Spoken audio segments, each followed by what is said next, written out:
On this segment of Bulldog Health, we're going to be talking about infectious disease.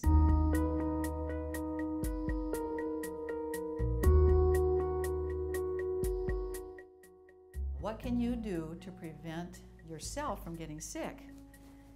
Well, if you must be around somebody who's sick, that if you could stay about 3 feet away from them, that's what the health department usually advises, so that when they're talking and conversing with you, the airborne types of aerosolized things don't come onto your body or don't go into your lung system.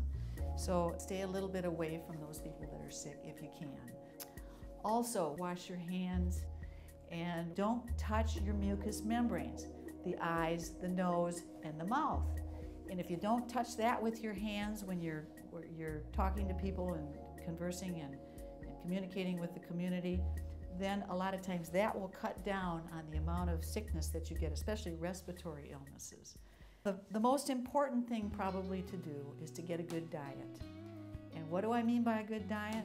I want you to get some raw fruits and vegetables. You need to avoid junk food, you need to avoid sugars, you need to avoid pop. One good thing to eat that helps prevent infection is garlic.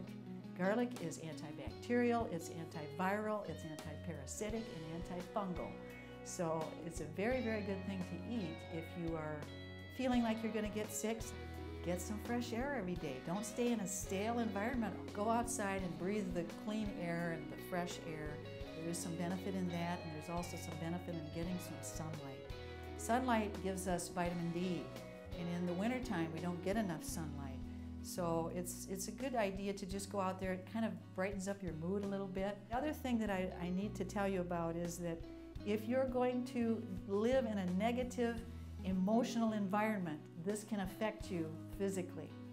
And so you have to be aware of the people that are around you. Are they dragging you down? Are they bringing you up? Try to be a positive person yourself, because it makes a lot of difference in your immune system. So we've talked about some of the external things that you can do to try to control your environment so that you don't get sick. And then we've talked about some of the internal things you can do for your own body. Some of those things that you can do now is to get a good diet, get good exercise, go outside and get some fresh air, and try to keep a positive attitude.